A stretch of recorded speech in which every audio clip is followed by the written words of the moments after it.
Boa noite a todos que estão nos acompanhando. Esse é o Pod Costa, o podcast onde você aprende tudo aquilo que não se tem nos livros e nem nos cursos. Esse foi um acréscimo aqui que a gente vai comentar mais hoje durante o podcast. Hoje o nosso tema é desmistificando a desocupação, esse grande medo dos investidores, dos pretensos arrematantes. E para isso, eu tenho a honra de estar aqui com dois super especialistas na área de leilões de imóveis, já lidam aí nessa área há 20 anos, há décadas já, doutor Ícaro, doutor Eliezer, que vão trazer um pouco de casos para a gente conversar, de situações, das maiores dúvidas. Se surgirem aí questões, podem comentar, colocar nos comentários do YouTube ou do Instagram, que a Aline fala para a gente e eu passo para os doutores responderem. Doutores, muito obrigada por terem aceitado o convite. É uma honra aqui estar trocando experiência, trocando ideia com pessoas tão experientes. Vai ser muito produtivo, tenho certeza, viu? Muito obrigada. Obrigado, primeiramente, nós agradecemos aí o contato e um prazer de estar aqui presente nesse belo dia. Ah, imagina, o prazer é nosso em recebê-los. Eu sempre gosto de perguntar qual que foi o primeiro contato com os leilões, como que se chegou nisso, né?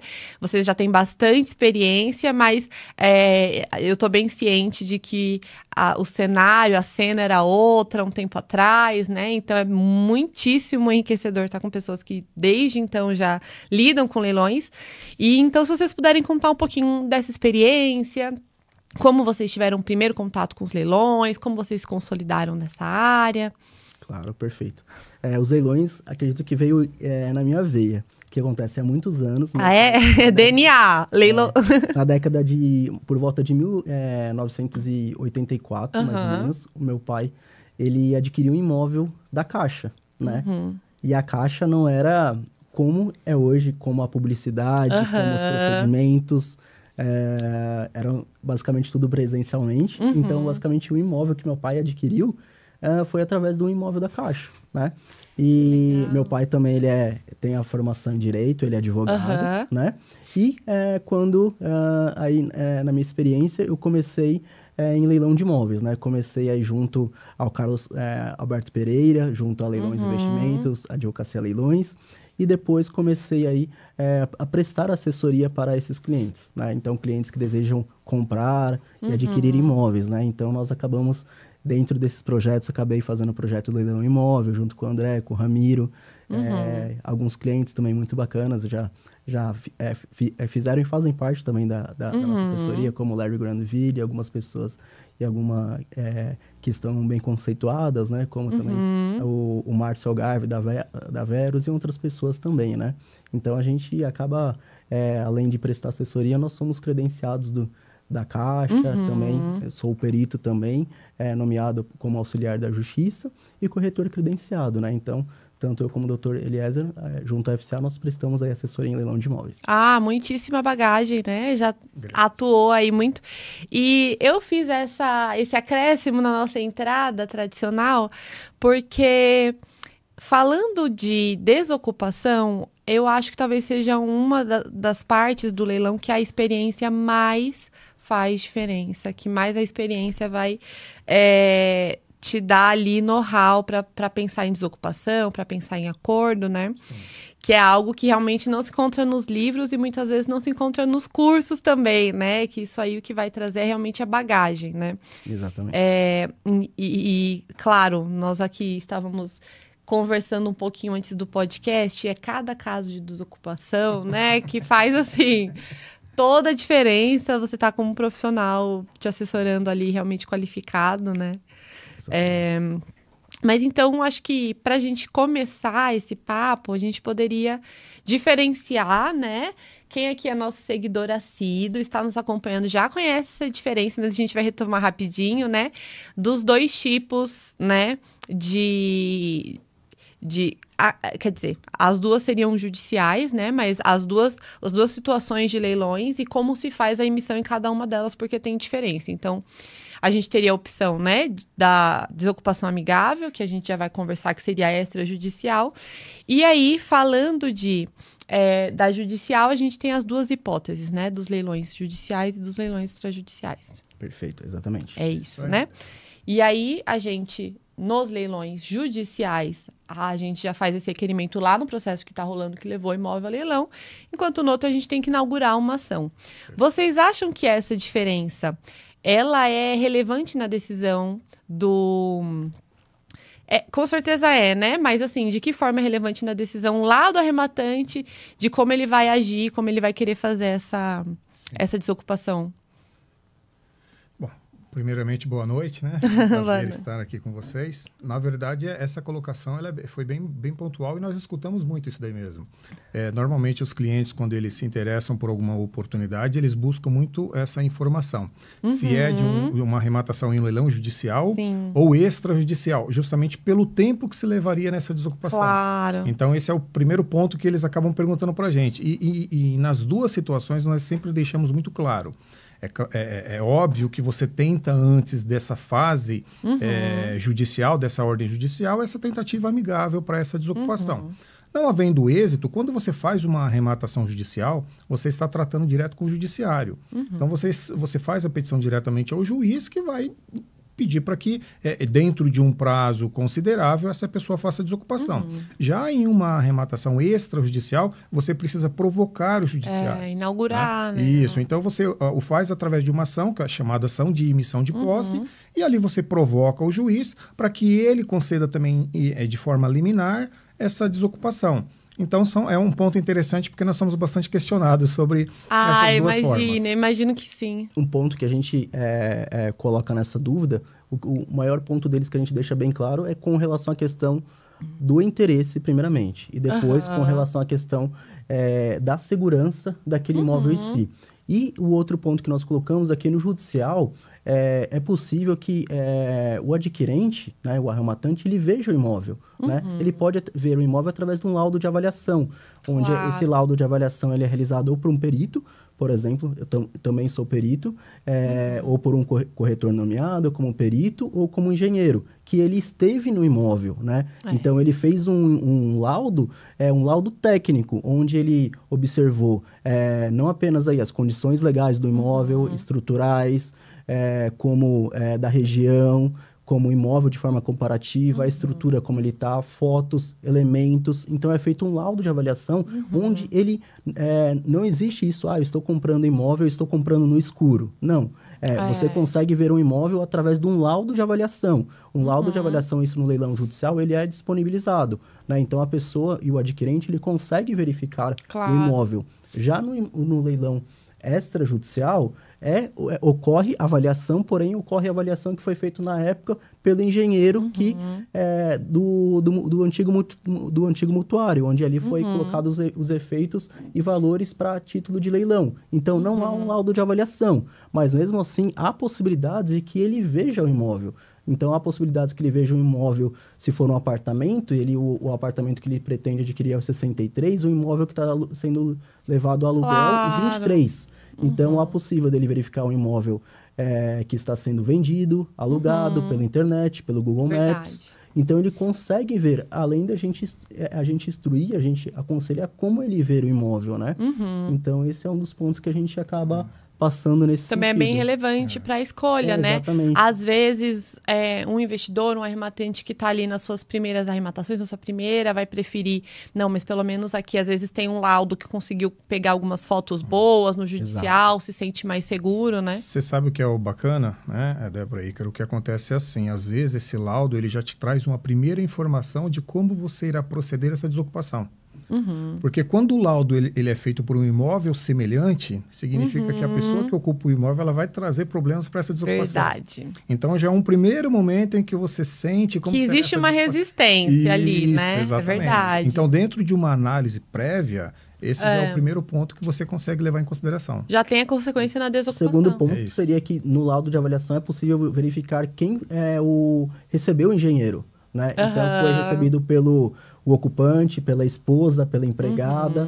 Então, você consegue O locatário, ter... né? O Locatário, já tem bem mais subsídios. Exatamente, tem informações. Mas com relação ao que a gente vê, é que justamente essa questão de que estou comprando imóvel no escuro, não estou vendo, a gente coloca e coloca todos esses pontos, né? Que são possíveis de você estar vendo o imóvel, né? E quando na modalidade de leilão judicial, e quando não é possível ver de leilão extrajudiciais, nós colocamos as alternativas para que isso seja visto, né? Claro, claro. Não, e apartamento, como você mencionou, é uma grandíssima facilidade. Você tem acesso à planta, você consegue saber qual lado é o seu apartamento, né? Consegue visitar algum ali, pegar algumas informações com o carteiro. Claro, com o carteiro não, com o porteiro. Porteiro, perfeito. Então, realmente, é uma facilidade. Não é bem assim, comprar sem ver, né? Sim, o que a gente estava conversando no início também. Exato. E aí, eu queria perguntar para os doutores o seguinte, né? Com todos esses anos de experiência, a orientação de vocês ainda quando vão assessorar o arrematante é de sempre tentar a via amigável? Tem casos em que larga a mão e não vale a pena, vamos direto para o judicial? Como que vocês gerenciam essa questão da desocupação amigável aí para os nossos pretensos arrematantes que estão nos acompanhando, estão querendo saber, estão preocupados com isso? Sim, depende. Assim, por que acontece? A gente coloca aqui sempre nós estarmos à frente. Porque justamente fica... e realizamos esse procedimento, mas não que... claro, eu digo a negociação...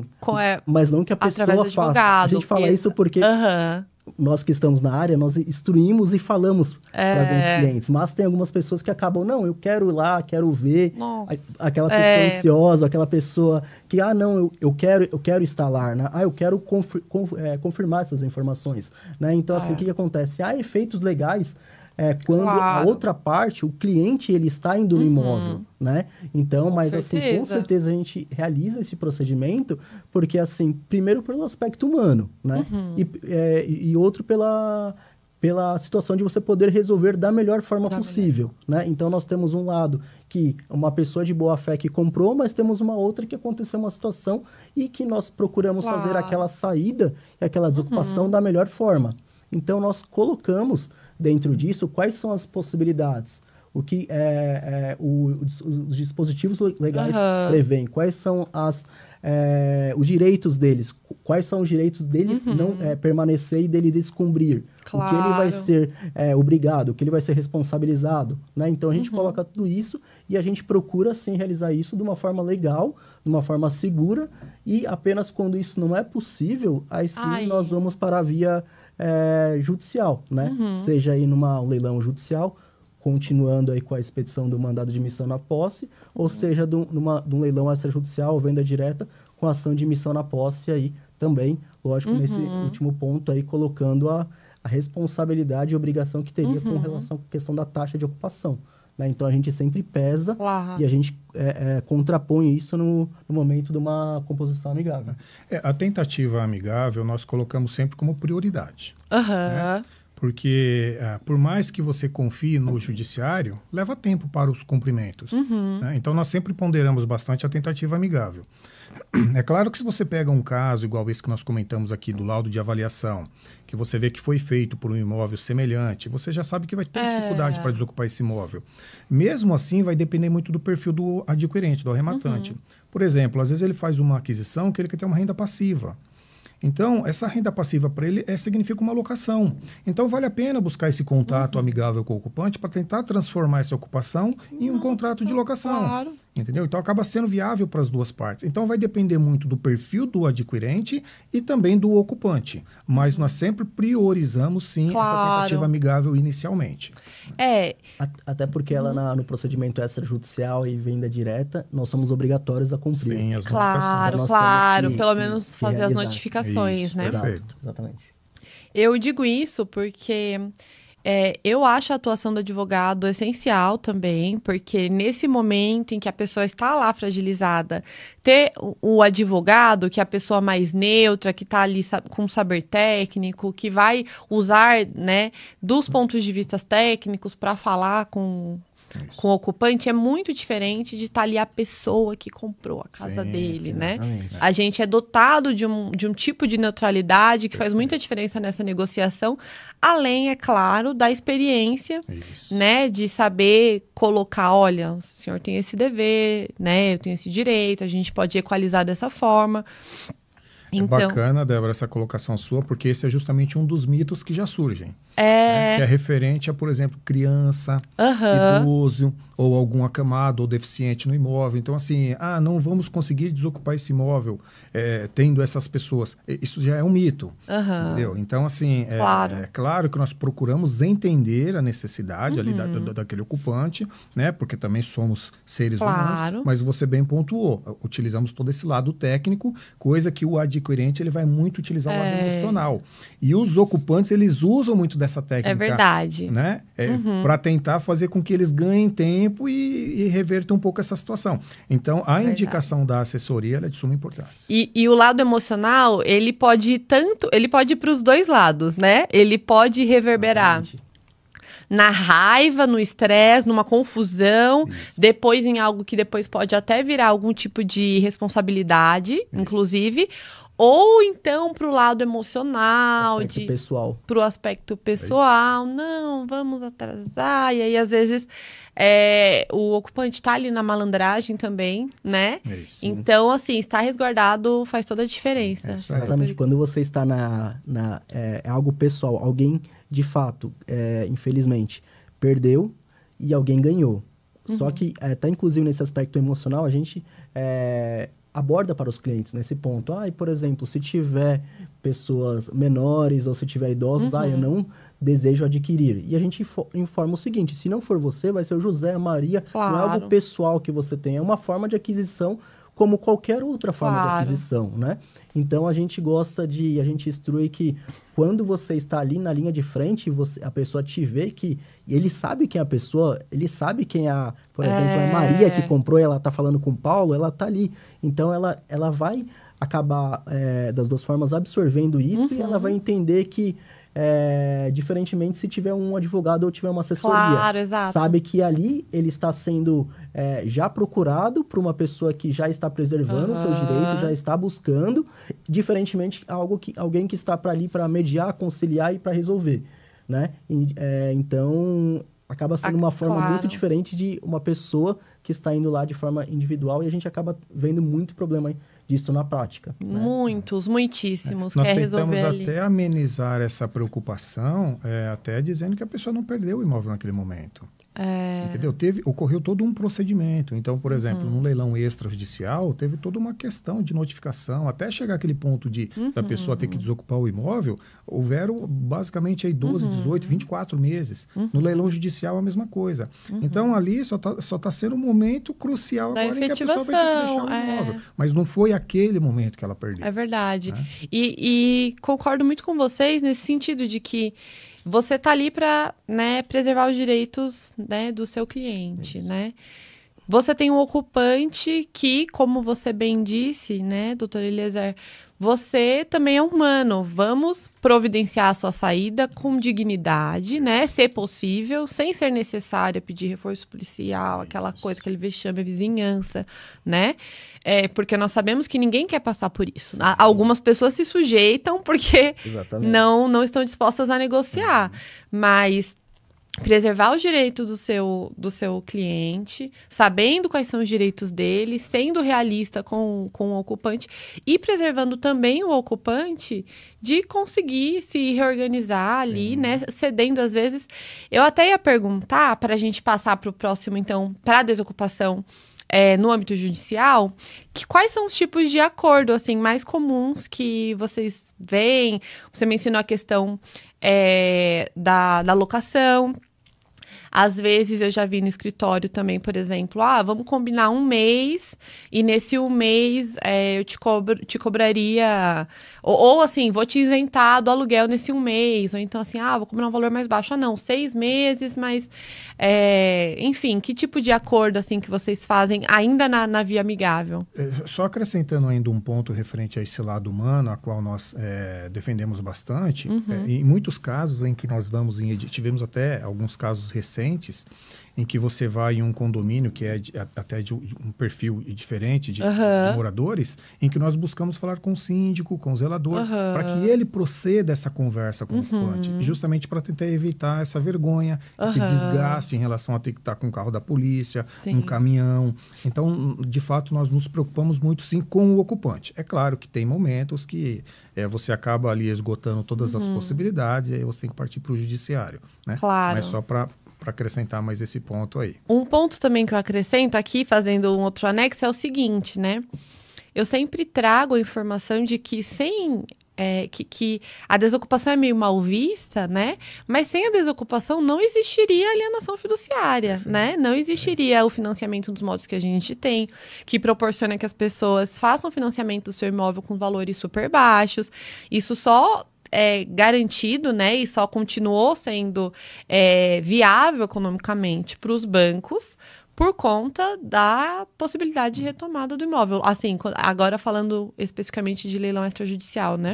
Exatamente. Eu sempre trago isso. Eu falo, olha, esse mecanismo, esse procedimento é o que viabiliza... Fez a roda girar muito mais rápido. É o que faz a roda girar. Um procedimento de hipoteca, da alienação que gerou mais confiança, mais garantia e um procedimento tanto mais transparente. Que a lei de alienação fiduciária é a mesma quando você faz o financiamento, mas a mesma que te respalda o adquirente que está comprando o imóvel, né? Então é a mesma, né? Então, até inclusive quando você adquire um imóvel de forma financiada, você já está vendo ali, inclusive, caso vá para leilão, qual o valor que vai estar. As notificações que são obrigatórias, né? Já está ali. Tem ali, né? Então não é algo que, por exemplo, gera um desconhecimento, né? Algo que só acontece em algum momento ou alguma circunstância que não foi favorável a você que comprou o imóvel. Então, é tudo muito transparente, né?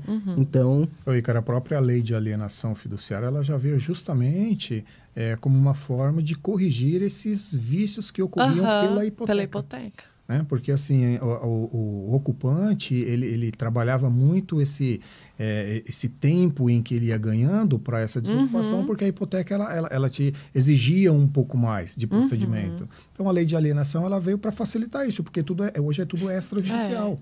Entendeu? Exato. Então, assim, o grande ponto que nós colocamos na nossa prestação de serviços é que se você for comparar hoje o prazo para uma desocupação em uma transação tradicional em relação a leilões, às vezes você desocupa um imóvel em uma arrematação mais rápido do que um prazo de 60, 90 dias que a pessoa pede para te entregar um imóvel numa compra e venda tradicional. Exato. Entendeu? Então, esse daí já é o primeiro ponto interessante, que às vezes em uma transação, em uma arrematação, você desocupa mais rápido do que em uma transação comercial tradicional. E lembrando, imóvel de forma tradicional, quando você está comprando, boa parte ele está ocupado. Verdade. Ele está ocupado, o imóvel. Também vai ter um tempo para Você vai precisar o tempo para você fazer o contrato, antes para você fazer a negociação, para você fazer o financiamento, para você receber do banco quando houver o registro e para você ter o tempo para você sair. Então, se você analisar esses fatores... Nossa, se for ter comparado financiamento, a leilões, muito tempo, toda aprovação. Se precisar aprovar o crédito, se houver ainda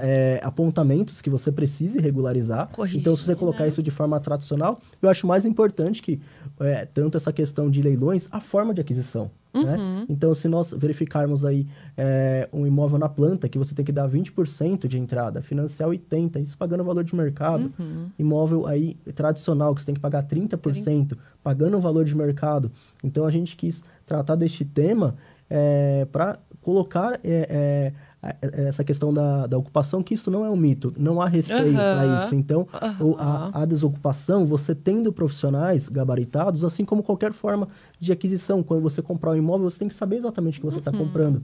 Idem aos leilões, você tem que fazer o mesmo procedimento, né? Você tem que estar em cada segmento de mercado, dentista, você tem que estar com um profissional. Você tem que estar com os profissionais da área. E assim mesma área com relação à questão de leilão de imóveis. Respondendo um pouco da pergunta do tópico agora, assim, algumas estratégias que nós utilizamos, além das já ditas por você, transformando essa ocupação em uma locação, nós também ponderamos bastante os efeitos contrários que esse ocupante teria, caso ele não entregue esse imóvel, ele desocupe esse imóvel. Né? Então, assim, nós apresentamos para ele todas as situações. Então, com base nessas informações, nós conseguimos esse prazo para desocupação. Se é uma arrematação judicial, nós conseguimos ainda que judicialmente que esse mandato não seja cumprido, entendeu? Para que obedeça ao tempo negociado, né, conosco. Então, assim, são estratégias que nós utilizamos para que ele tenha o tempo necessário em desocupar esse imóvel. Às vezes, assim, ele também não tem nem condições e nem um lugar para ir. Ou às vezes ele até tem um lugar para ir, mas não tem condições financeiras de bancar essa mudança. Então, tudo isso daí nós tentamos de uma forma amigável, dentro das tratativas, para facilitar essa desocupação. Então, são estratégias que nós vamos utilizando. Cada caso é um caso, é claro, né? Mas são estratégias que nós vamos utilizando para conseguir o mais rápido possível essa desocupação. Perfeito. E aí, paralelamente com o cliente, né, trazendo também os benefícios para ele. Perfeito. Olha, se for o caso de ser um leilão extrajudicial, a gente teria que inaugurar uma ação, teria as custas, teria, né, caminhão. É isso aí. E você preserva melhor o seu imóvel, né? Consegue ter mais segurança em relação ao imóvel. Sim. Então... Você sabe o que o cliente ele gosta bastante, que nós fazemos com muita frequência? Assim, a primeira negociação que nós começamos, o primeiro contato que nós temos com o ocupante é solicitar a ele fotos e filmagem do apartamento, da casa, para que o nosso cliente, aí sim, ele se sinta confortável em saber o que ele precisaria fazer naquele imóvel. E quando você abre um diálogo com o ocupante, ele também pode trazer algumas situações desse imóvel. Então, precisa mexer na parte hidráulica, na parte elétrica. Verdade. Então, você cria ali um vínculo, né, em que ele passa informações que vai facilitar o cliente. Porque, é lógico, o bem maior aqui é voltado ao imóvel que foi adquirido pelo nosso cliente. Mas esse lado humanizado nos faz fazer criar toda essa situação para que todos consigam se sentir satisfeitos, né, em relação a... E por outro lado, também de um leilão judicial, que acaba ocorrendo aí a desocupação, às vezes há valores que vão ser levantados ainda pelo executado. Então, com relação ao leilão, a leilão aquele imóvel para pagar determinada dívida. Se aquele valor sobrar, né, e não havendo demais credores, não havendo demais ônus ou dívidas, né, vai para o executado, né? Então, a gente coloca essa questão para ele, que é justamente a forma que ele perdeu aquele imóvel, a gente dá possibilidades e cria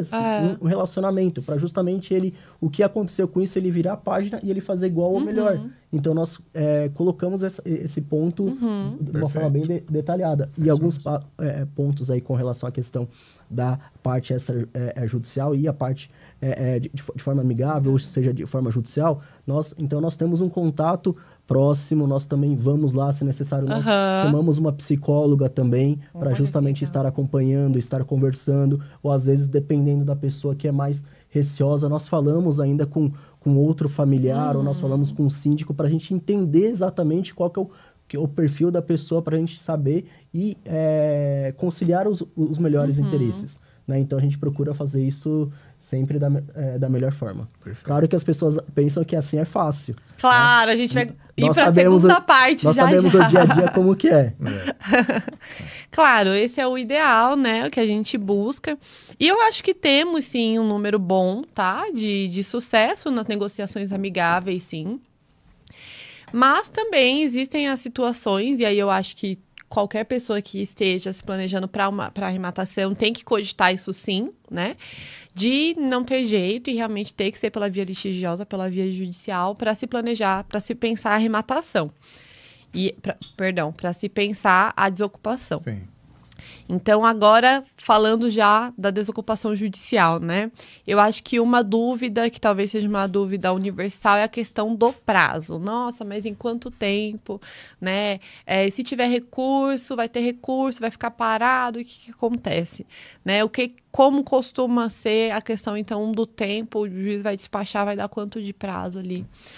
Você sabe que a ideia que nós temos de judicializar ou uma arrematação judicial, ela é até boa, porque você já trabalha com um prazo pré-estabelecido pela justiça.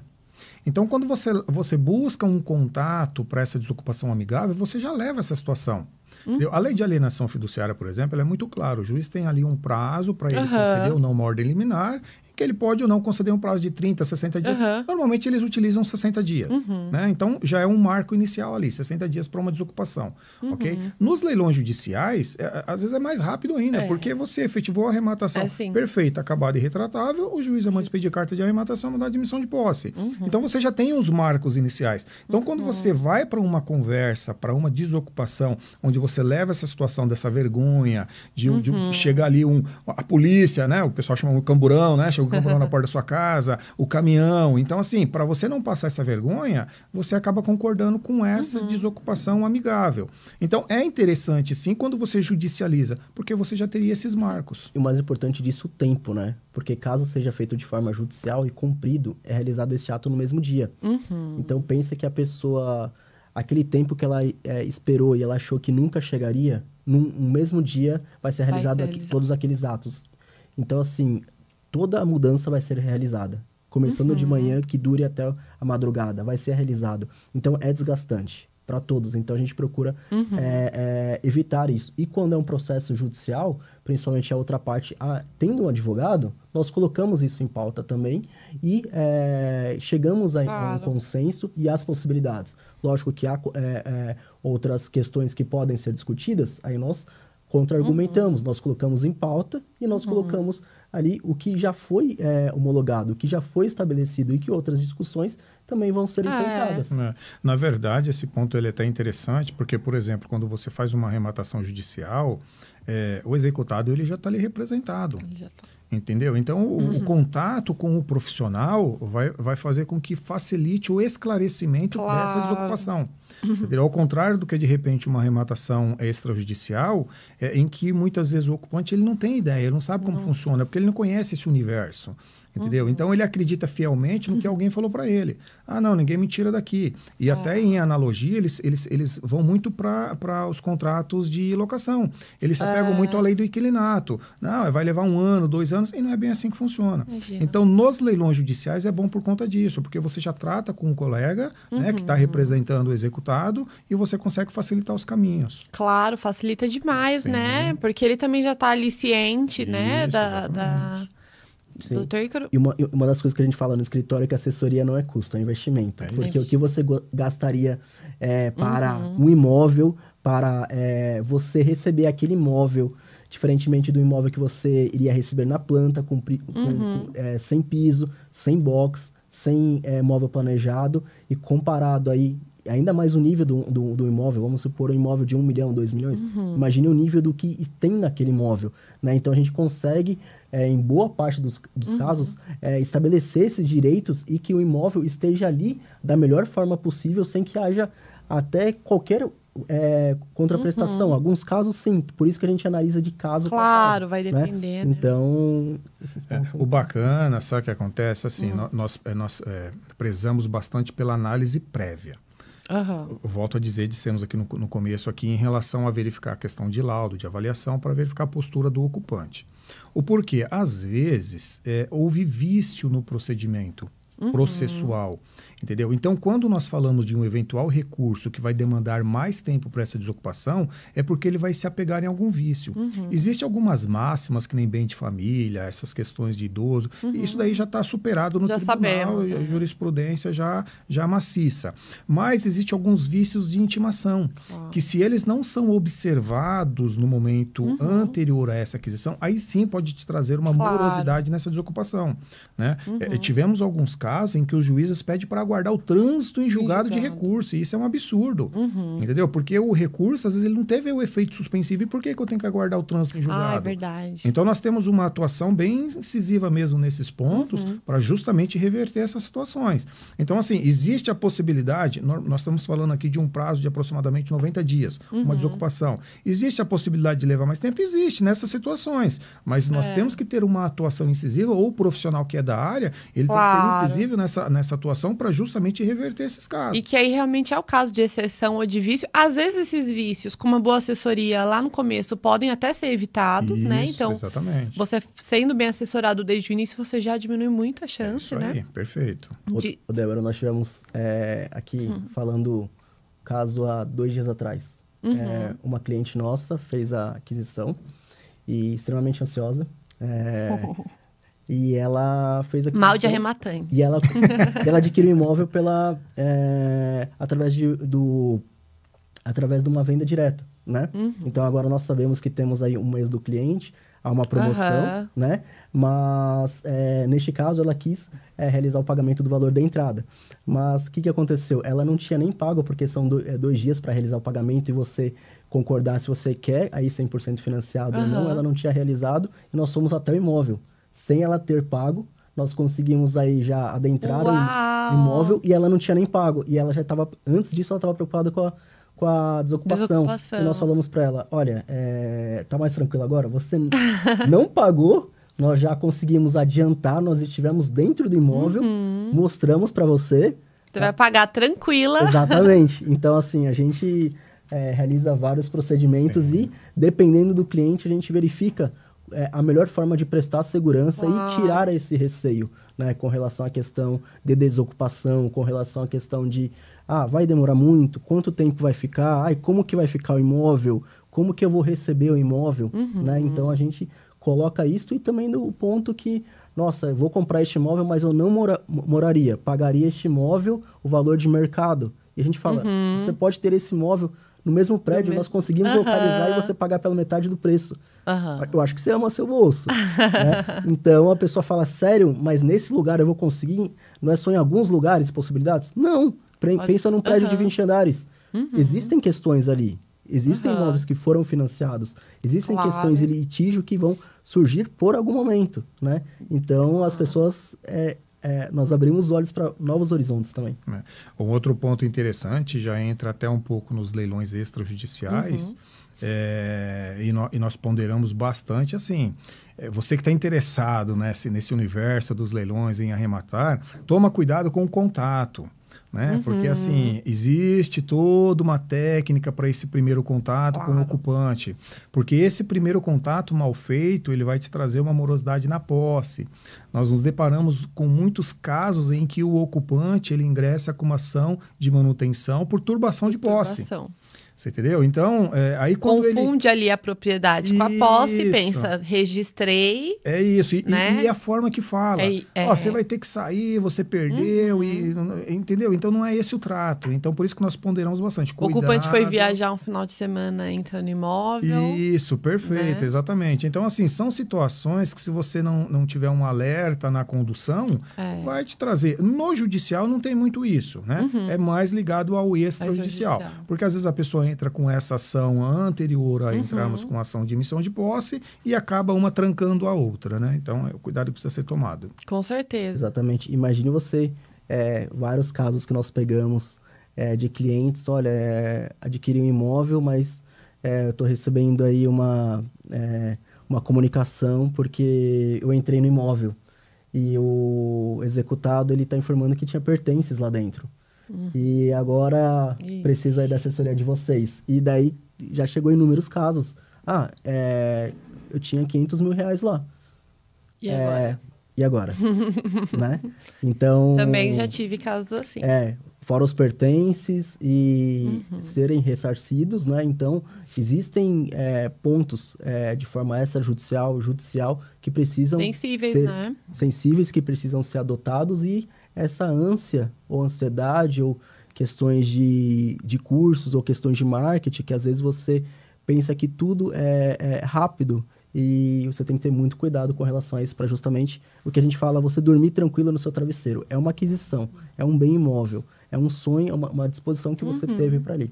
Então, você tem que ser feito ali da forma correta para que você tenha ali só felicidades. Oi, cara, esse ponto ele é interessante e aí nos traz um outro mito. E, pessoal, pelo amor de Deus, né? Tirem aquela máxima de que terreno não há necessidade de mandado de emissão de posse. Tá? Nós tivemos até casos de juiz da indecisão dizendo que é terreno, não haveria essa necessidade. Tirem isso da cabeça, porque às vezes no terreno você tem uma plantação, às vezes ali você tem uma criação, né? Então ali você... Safra, entendeu? Então você está tratando com valores. Essa mesma situação que o Ícaro nos trouxe em relação a ter pertences, e que na verdade também às vezes nem tinha, mas pela pessoa não conseguir fazer de forma correta essa posse, foi levado aos autos, não conseguiu comprovar, teve que fazer a indenização. Há casos de terrenos ainda, e quanto à demarcação, que não houve, e daí até por ser afoito foi colocado o muro, sem saber exatamente o que era devido, e na verdade teve que destruir, porque ali não era nem com relação a ele. Sim, precisaria do uso de um topógrafo ali para fazer todas as demarcações, exatamente. Então, assim, tirem essa máxima de que terreno, ou o aviso de que o imóvel, não, eu passei lá, tinha mato na frente, então estava abandonado, posso entrar. Não é bem assim. Não é bem assim. Sempre importante consultar, sempre importante estar assessorado. Isso, perfeito. Porque a gente está aqui desmistificando, mas é justamente, acho que o conhecimento técnico que permite que a gente faça isso, né? É isso. Já falamos aqui da questão do tempo, por exemplo, mas vamos lá, fazer parênteses. Não é tão demorado assim, mesmo no judicial, tem um prazo estabelecido, esse prazo não vai ficar se renovando, ok.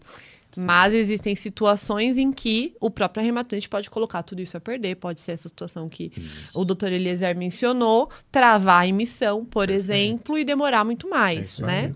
É isso aí. E, doutora Débora, respondendo a sua pergunta aí com relação à questão do leilão judicial, após homologado a arrematação, esses pedidos já são apreciados. Isso com relação à questão da posse e com relação à questão da carta de arrematação. Então, a posse ela já será apreciada, onde pode ser realizado ainda procedimentos que sejam possam ser acelerados, né? O trâmite processual, seja da carta, seja através do mandado, né?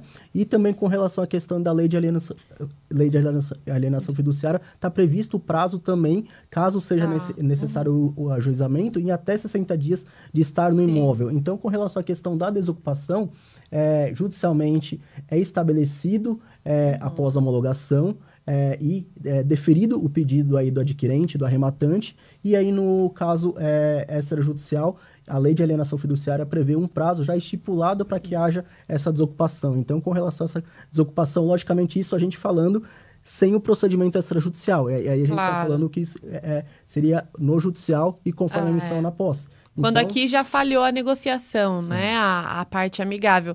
E já me perguntaram, nossa, mas esse prazo é respeitado? Tenho a impressão que demora tanto. De novo na confusão com a ação de despejo. Eu digo, não, esse prazo, quando ele é desrespeitado, ele é para baixo. Nunca para cima. Muito em extrajudicial, pelo menos eu nunca vi. Né? Então, esse é dentro do nosso tema da desmistificação da desocupação, falamos já tanto do tempo, né, quanto da questão dos terrenos, que é muito legal também, é só o que a assessoria vai te trazer também, porque realmente pro senso comum, às vezes não vai fazer sentido, não, mas calma, não é bem assim, quando a gente vai olhar direitos, né? É isso. Nós tivemos um caso hoje também, de uma aquisição que uma cliente fez e as informações prévias que nós tivemos é que o imóvel estava abandonado. Fomos realizar uma diligência, na verdade não estava abandonado. O proprietário, ele, que perdeu via leilão, ele mora em Portugal. Nossa. Então, por exemplo, por isso que precisa... Então, por isso que precisa ter cuidado com as informações. Às vezes... essa questão de estar desocupado e a questão diferente, de propriedade e de posse. As pessoas confundem muito. Eu comprei, o imóvel é meu. Não, aqui saiu a escritura, aqui saiu a carta de arrematação. É que eu já estou com o contrato de financiamento. Não, o imóvel já é meu. Não, o imóvel é seu, correto. Agora, a questão da posse é uma outra coisa. Sim, perfeito. O ponto bacana também nessa questão de desocupação são locatários. Por exemplo, às vezes esse imóvel está ocupado através de um contrato de locação. E existe aquela máxima, um contrato de locação, eu preciso respeitar? Depende. Se ele estiver averbado na matrícula, você precisa fazer a denúncia cheia, ok? Agora, se não estiver averbado na matrícula, é uma notificação normal, como se fosse o ocupante, o ex-proprietário. Então, também é uma outra máxima que o pessoal tem, um contrato de locação, vou ter que respeitar, ter que esperar terminar o contrato. Assim. Não é assim que funciona. Claro. Mesmo quando está averbado, você pode denunciar e você vai ter um prazo ali também, não é, né? Exatamente. Bom, vamos falar então também de benfeitorias, né? Outra coisa que desmistificamos aqui foi a questão do... eu tenho, né, idosos, Isso. às vezes criança, né? Deficiente, bem de família, né? Exatamente. Toda essa questão, claro, o assessor ele vai olhar ali com os olhos humanos e vai tentar fazer tudo da parte amigável, mas se for necessário chegar no judicial, não é nenhum tipo de empecilho, né? Você sabe que nós tivemos até interessante, foi uma decisão que nós até achamos bem, em que o juiz mandou intimar todas questão das defensorias, né? Por exemplo, equipe de zoonoses, para que se tivesse animais na residência. Assistente social. Então, na decisão do juiz, ele já deu uma decisão completa para que todos esses órgãos já fossem citados em relação ao cumprimento. E dessem suporte da forma que fosse necessário, mas para efetivar. A emissão na posse, né? Exatamente, porque no processo ela falou que tinha animais, falou que ela tinha problemas de saúde, falou que tinha algumas crianças, e daí nós colocamos isso para que isso, anteriormente houve argumentação, então nós já, no mandado de emissão na posse, nós já solicitamos, né? Sim. Através aí vocês fizeram os pedidos. Exatamente, e saiu desta forma para justamente no dia nós não termos aí algumas surpresas aí e realizarmos aí da melhor forma. E ocorreu a desocupação. Claro. Exatamente. Legal. E então, falando das benfeitorias, né? Benfeitorias, eu acho que a gente vai entrar no seguinte ponto, né? Indenização. É muito, muito comum. Falo, não, mas quando eu peguei o imóvel não tinha isso, não tinha aquilo. Então, eu quero o valor X, né? Como vocês orientam, é comum para vocês também esse tipo de demanda surgir do ocupante? É comum. Na verdade, surge de tudo. De todos, né? De todo lado, né? Mas assim... O que, só um parênteses, o que deve se reter no imóvel também e o que pode ser levado, porque essa também é uma discussão que eu sempre tento orientar quem é o ocupante, né? Do que e se adere ao imóvel, do que deve ficar, do que é depredação, né? Sim. No leilão judicial, a gente tem um ponto positivo para o adquirente. Então, nós conseguimos saber como que estava o imóvel, né? Então, assim, aquelas benfeitorias, o adquirente, ele adquire imóvel de caráter ad corpus, do estado que se encontra. Então, nós fazemos um paralelo aí com relação à questão do laudo de avaliação e com relação à questão do bem, né? Com relação à questão em leilão judicial, todas as benfeitorias que foram necessárias, e móveis planejados, ou piscina, ou churrasqueira, todas essas benfeitorias, elas agregam ao imóvel. O que não é agregado são os bens móveis, né? Esses bens móveis não são agregados e são necessários aí, ou nós damos um prazo, ou dependendo daquela questão que a gente volta numa uma fala amigável, para que sejam retirados, ou a melhor forma, ou aluguel, ou o transporte, ou verificamos a melhor forma ali de acordo com cada caso, ou verificamos e colocamos um lado para o cliente. Olha, ocorreu isso. Tem algumas questões que o executado está se manifestando. Então, alguns pontos são interessantes que sejam pautados. Se forem retirados, para você... Ele não vai ter onde que colocar isso. Mas, então, a gente tenta mediar e conciliar esse ponto. Então, é muito de caso a caso, mas, assim, com relação à questão do leilão judicial, nós fazemos um paralelo com relação à questão do laudo e com relação ao que o adquirente ele adquire em caráter ad corpus. E essas benfeitorias, elas não podem ser discutidas, elas fazem parte do imóvel. Logicamente, a gente coloca o bom senso, mas, dependendo de cada perfil, aí nós... seguimos da melhor forma. E com relação aí à questão do extrajudicial e da venda direta, aí nós seguimos aí o mesmo preceito e ainda adicionamos aí a questão da ocupação. Então, a gente acaba seguindo dessa forma. O que acontece muitas vezes é assim, a pessoa, para o lugar que ela vai, ela não tem condições de levar toda aquela mobília dela. Então, assim, dentro do nosso contato, nós até colocamos essa situação e também apresentamos ao nosso cliente. Às vezes ela tem ali planejados que vale a pena manter no imóvel. Né? Então, ali nós tentamos entrar em uma negociação para que fique bom para ambas as partes. Né? Então, é claro que a pessoa ela não vai poder levar lá as louças do banheiro. Né? Então, tudo isso daí aí pertence ao imóvel. Ah, vou tirar a porta, vou tirar a janela. Não, aí nós já estamos falando de indenização, né? Porque a pessoa já está causando danos à propriedade. Tive um caso hoje que a advogada veio me dizer, olha, tá falando aqui que tirou os ralos. Nossa, olha. Aí a minha pergunta foi, mas são ralos diferentes, especiais? Ela, ralos normais. Então. Né? Então, acontece às vezes. Mas assim, alguns casos já aconteceu da gente entrar com algumas medidas, mas assim, a gente consegue sempre evitar que isso ocorra. Claro, e isso não é o que é para acontecer, que é muito importante, porque se tem muito esse medo, nossa, mas aí eu já sei que eu vou pegar imóvel destruído. Não, isso é exceção e não é algo que está respaldado pela lei, né? Eu acredito que isso se baseia muito pelo relacionamento que é estabelecido e que é criado. Aquela pessoa que ela virou a página, ela teve uma afeição àquele imóvel, ela teve uma história, né? Então a gente coloca todos esses aspectos, o que é de direito dela, o que não é, o que é de direito do arrematante, o que é do imóvel e qual a história daquele imóvel, como ela deseja sair de lá, como ela deseja virar essa página e como nós podemos fazer da melhor forma. Então, nós pautamos muito isso. O Ícaro, e o bacana é como você disse lá no início. Por exemplo, no leilão judicial, você tem um laudo de avaliação. Então, ali está mostrando o imóvel, ok? Já no leilão extrajudicial, não existe esse laudo. Mas ocorreu a vistoria de um engenheiro quando foi liberado esse financiamento. E é óbvio que o engenheiro lá para a instituição financeira, ele não iria liberar esse financiamento para um imóvel que não estivesse em condições de moradia. Né? Vamos colocar o mínimo assim, condições de moradia. Então, qualquer coisa diferente do que o previamente aprovado é indenizatório. Entendeu? Então, essa é a grande questão. Às vezes a preocupação das pessoas é, vou pegar um imóvel destruído. Não vai pegar o imóvel destruído, mas ainda assim, algumas coisas que aconteçam no imóvel é questão de indenização.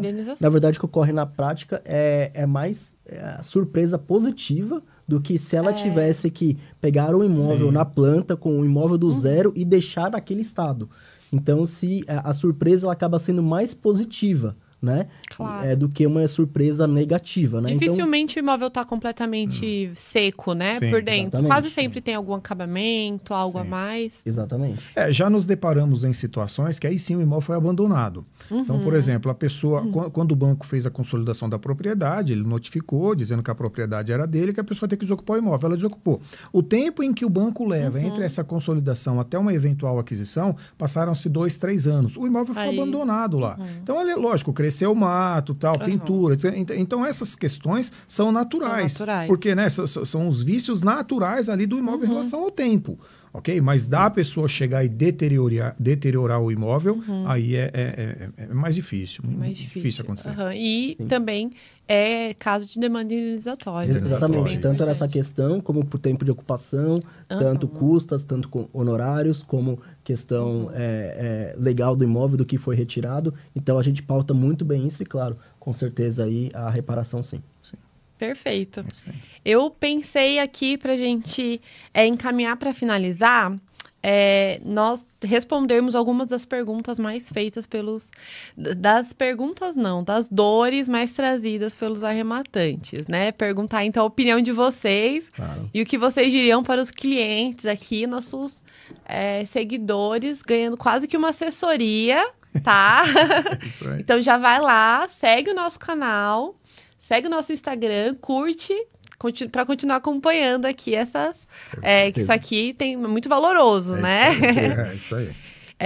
Uma das perguntas, então, que a gente tem bastante como que eu vou perder esse medo? Aquela que vem ainda, é a primeira pergunta, né? Ainda tá super pouco elaborada. Não, mas como que eu vou tirar, né? Mas ele é o dono do imóvel, eu vou ter que tirar ele do imóvel, não consigo arrematar porque esse é o meu medo. Eu não vou fazer uma arrematação por conta da desocupação.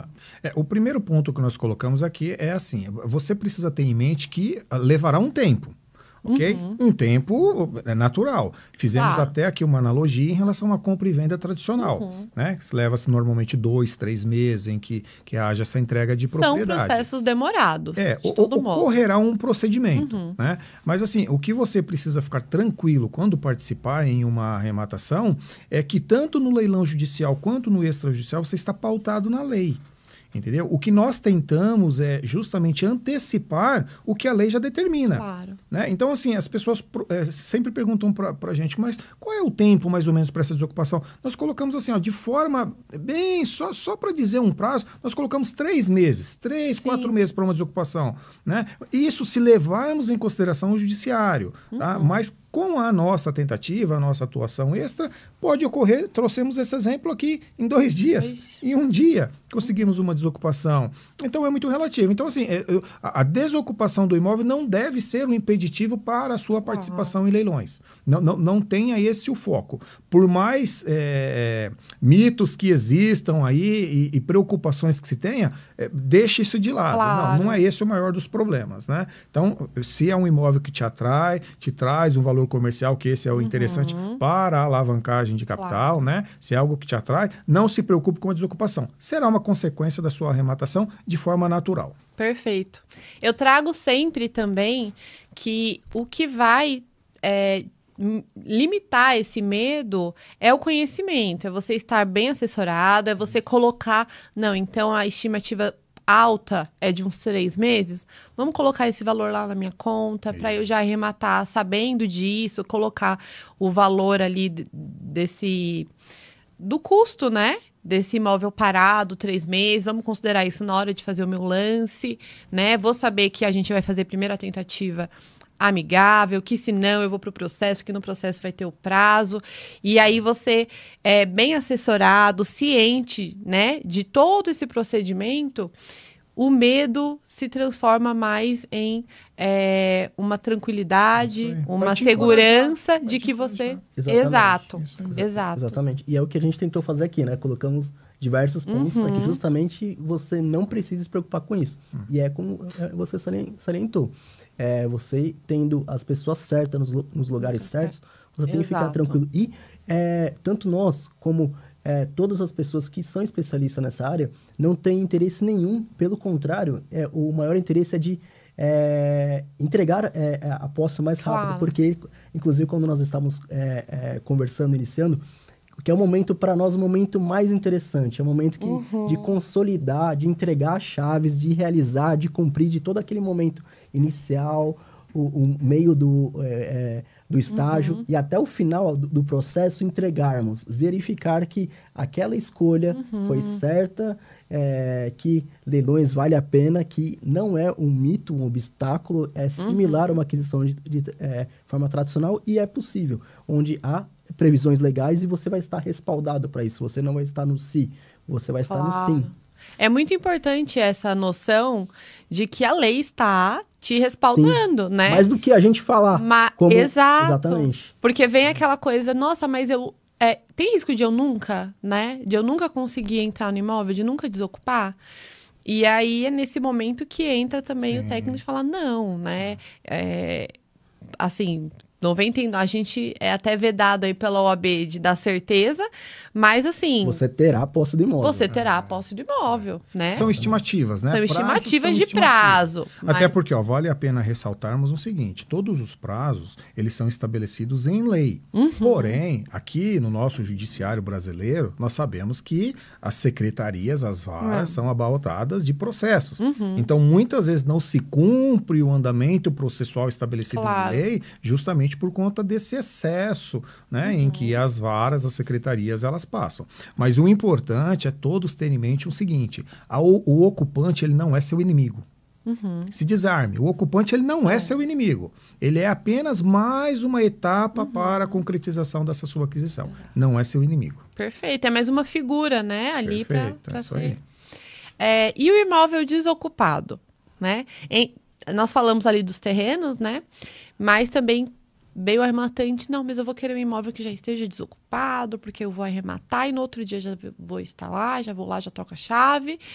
E assim eu não passo pela desocupação, né? E aí, qual a orientação de vocês nesse caso também? O imóvel desocupado, não. O imóvel aparentemente vazio. Sim. Aí, uma orientação, primeiro, se é uma pessoa que está focando apenas nos imóveis desocupados, aí ele está perdendo uma grande parte de opções. Então, se você quer adquirir um imóvel e você está se apegando a apenas os imóveis desocupados, a gente coloca no escritório que você tem que pensar justamente a contramão do que as pessoas estão pensando. Claro. Todo mundo quer um imóvel desocupado, todo mundo quer um melhor lugar, pelo menor preço e pelo máximo retorno. Todo mundo quer. Então, o que a gente coloca nesse sentido dos imóveis desocupados são cuidados que têm que ser realizados. Nunca nós colocamos para que a pessoa vá no imóvel, tenha contato. Nós realizamos todos procedimentos prévios para que justamente não ocorra problemas, principalmente como profissional. Nós temos que ter cuidado para justamente que aquele problema, né, se evite, que aquele passo para entrar no imóvel seja um passo legal, um passo que ele colha aquele sonho que ele tanto desejou, né? Então, a gente toma esse cuidado e nós realizamos os procedimentos extrajudiciais ou, a depender do caso, que é alguma questão ou alguma questão que seja jurídica, entrarmos com a ação de missão na posse. Exato. Então, há procedimentos extrajudiciais que podem ser realizados e para que justamente passe a segurança, passe a tranquilidade, para que ocorra isso de uma forma correta e certa. 2 pontos que nós procuramos sempre apresentar para os clientes é assim. O primeiro, quando é uma arrematação judicial e você tem indícios de que esse imóvel está desocupado, aí você solicita no judiciário um mandado de constatação. Ok? Então, ali seria o primeiro ponto.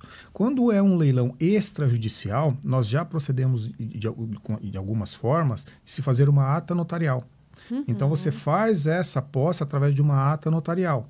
Porque se houver um problema futuro, você tem esse documento para comprovar, através de alguém que tinha fé pública, de quando foi feito, de que o imóvel estava desocupado. Então, são 2 orientações que nós damos aí. E ainda mais se calçar de fotos, vídeos, questão probatória, questão de testemunhas também, para que tudo isso ocorra de uma forma segura e de uma forma legal. Sim. Agora, o bacana também é deixar o alerta, né? Não vai lá, chama chaveiro, entra, bate o pé na porta, entra, porque isso daí também pode trazer uma dor de cabeça. Né? Então, sempre procure uma assessoria, uma orientação, não vá por conta própria. Isso é importante frisarmos. Ou seja, né? Ainda que se queira procurar o caminho mais fácil, mais rápido, ainda assim existem indicações, né, do que ser feito. Já aconteceu alguns casos de pegadinha. O antigo proprietário falou para o zelador que falou o seguinte: olha, quando informa que o imóvel está desocupado. Quando abriram a porta, vai se encontrar comigo. E daí, justamente, ele já... Estava ali com o celular. Não, filmou, e ainda foi um caso que a pessoa tinha falado quando ela iria. Então, ela já tinha acionado a viatura. Então, assim, muito cuidado nessa etapa. Arapuca. Exatamente. E, assim, quem às vezes está perdendo imóvel e, de repente, como você está lidando, e às vezes o barato sai caro, você pode ter essas surpresas. E aí, Débora, aí que é legal frisarmos assim, mais uma vez, a diferença de posse e propriedade, ok? Por exemplo, no leilão extrajudicial, a pessoa perdeu a propriedade, é do banco. O banco consolidou a propriedade, mas ela mantém a posse. A posse direta, não, mas não mora lá, não interessa, a posse é dela, não foi tirada. Precisa de uma ordem para se retirar essa posse, que é o que nós falamos muito da questão da lei do inquilinato. O locatário, ele está com a posse do imóvel, ele tem ali a posse, então assim, você não pode simplesmente chegar lá e tirá-lo, você precisa de uma ordem. Então existe, é dificultoso? Não, não é dificultoso. Se você caminhar aos procedimentos corretos, você vai tirar com muita facilidade, essa posse você tem o quanto antes. Perfeito. Vamos finalizar com mais uma? Claro.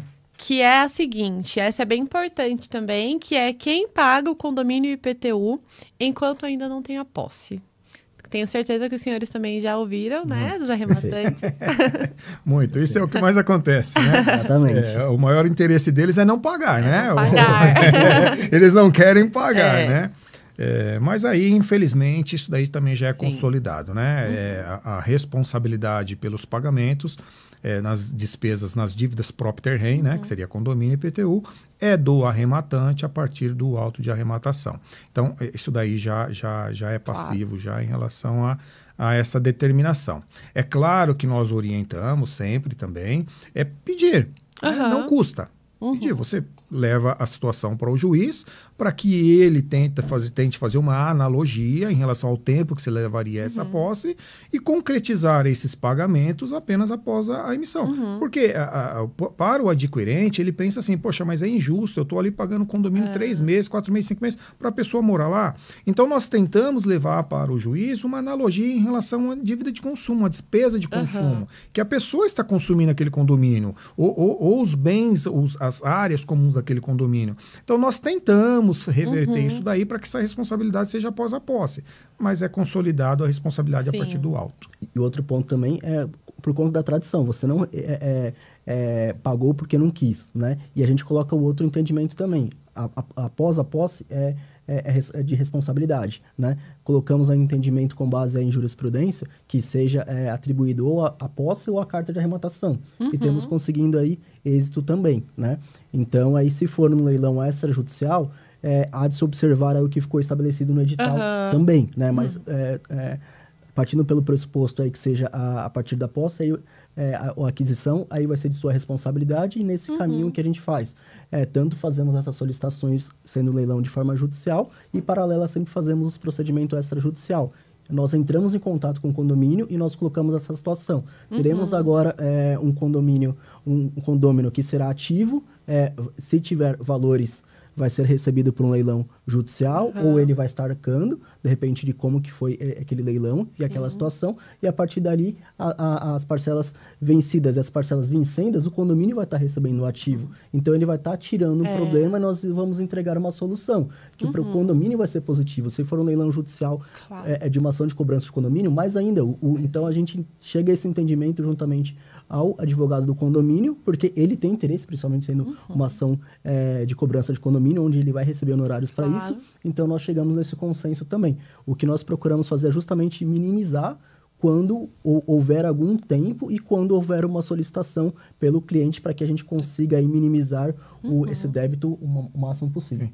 O importante frisarmos é que assim, nós estaríamos falando de tipos diferentes de dívidas, né? Para o leigo na área na parte jurídica, as despesas propter rem ligadas a condomínio e IPTU é uma situação já passiva em relação ao judiciário e responsabilidade. Agora, existem as contas de consumo. Ah, claro. Água, luz, gás, normalmente que não está ali embutido no condomínio. Sobre estas, não. Exato. Tá? Porque são contas vinculadas ao CPF. E nos deparamos muito com situações em que as pessoas, ao irem fazer a substituição dessas contas, elas se sintam obrigadas nesse pagamento. Mas o porquê? Mais uma vez, é uma má assessoria ou falta de orientação que precisa ser buscado. Porque quando você vai nessas empresas, você tem que fazer a solicitação de uma nova ligação ao seu CPF e não a alteração de um cadastro existente. Porque quando você altera o cadastro, ele vem com todo o ônus. Né? Então, você precisa ali encerrar aquela ligação e solicitar uma nova ligação. Então, contas de consumo, você não é responsável. Não vá se responsabilizar por essas contas. Já as contas, as chamadas propter rem, condomínio e IPTU, essa sim, aí você acaba sendo obrigado sim. Perfeito seu apontamento, Eliezer. Outro apontamento muito importante também é o seguinte, né? A responsabilidade formal, então, é de fato do arrematante, a partir, né, da arrematação, a partir do registro, mas também é importante mencionar aqui que se for haver, por algum motivo, alguma ação de cobrança de taxa de ocupação, de cobrança de indenização, esses valores podem ser requeridos para serem reembolsados também, sim, né? Porque, embora você pague enquanto responsável ali, porque aquela dívida vai aderir à coisa, né, e não à pessoa, mas usando essa argumentação de que foi consumido, usufruído por outra pessoa, você também consegue que o juiz determine o reembolso. Né? Depositário, teve depositário, você teve a questão de custas, a questão de sucumbência, está solicitando o gasto que você teve com o advogado ou com a assessoria, tive o gasto com relação à questão de condomínio, é possível apresentar para o juiz para apreciação e deliberação. Eu, particularmente, como advogado, assim, as despesas de IPTU, 100% ligada ao imóvel, está ligada à propriedade. Agora, se você pegar condomínio, entendeu? É discutível, justamente pelas áreas. Você está consumindo benefícios que esse condomínio está te dando, entendeu? Então, eu enxergo ali como uma confusão em relação ao que está ligado à propriedade e o que está ligado a uma conta de consumo, porque você está consumindo. Então, é justamente essa tese que nós tentamos levar como abordagem para conseguir essa isenção. Claro. E aproveitar de uma jurisprudência, ainda que minoritária, para tentar. Sim, né? isso, Com certeza. perfeito, exatamente. Perfeito. Bom, acho que conseguimos. Eu informei aqui no começo que dificilmente a gente conseguiria chegar à exaustão aqui da nossa pauta, né? Porque a gente sempre lembra. É um tema muito interessante, né? É um tema muitíssimo. Tópicos, né? Muitas dúvidas. Vem memórias, né, de casos e eles sempre enriquecem também a conversa. Mas eu acredito que foi bastante esclarecedor aí para quem ainda não tinha se informado sobre a desocupação. Deu para ter uma ótima noção aí quem está em casa. Se surgirem dúvidas aí ao longo da semana também, nossos seguidores podem ficar à vontade para nos enviar lá nas mensagens, nos comentários. Uma pergunta. Pode. Então, temos uma pergunta para responder. Então, vamos lá, uma pergunta para os doutores. No caso do imóvel ocupado por um inquilino com valor defasado, é possível uma adequação de valor imediata? Eu tive até um caso desse daí, até bem recente, né? Uma situação dessa daí. É justamente porque, assim, quando você vai... porque, assim, existe um contrato, uma relação entre uma pessoa, o ex-proprietário, né? Junto com o inquilino. Quando você faz a aquisição, você passa a ser... Então, há necessidade de se fazer um novo contrato. E quando você vai ajustar esse novo contrato, você faz a atualização. É claro que não tem como você aumentar, não é isso que nós estamos falando. Você não vai mudar o valor do aluguel pactuado com esse proprietário. Mas você fazer uma atualização da moeda, sim. Isso é permitido. Mas, assim, pacto sunt servanda. O acordo entre as partes é que vai prevalecer, né? Porque, por exemplo, às vezes você leva para o ocupante essa possibilidade dele ficar um tempo maior no imóvel do que até o que existia nesse contrato anterior. Né? Então, ali você faz um acordo e aí você ajusta esses valores também. Então, é possível você fazer a atualização, tá? Perfeito. Pergunta respondida, então. Exatamente. Mais alguma pergunta, Aline? Só essa? Bom, então, queria agradecer mais uma vez, tá? Por terem se disponibilizado, por terem aceitado o convite. Foi um prazer recebê-los aqui no Pod Costa. Queria agradecer também a todos os seguidores que nos acompanharam. Segue a gente aí em todas as redes sociais para continuar nos acompanhando. Nós fazemos o podcast todas as quintas-feiras. Mais uma vez, muitíssimo obrigada. Uma ótima noite. Nós que agradecemos pelo papo, pela conversa e pelos temas aí, que foi, na verdade, uma honra e um prazer. Bastante proveitoso. Agradecemos e estaremos sempre à disposição. Perfeito. Boa noite. Boa noite.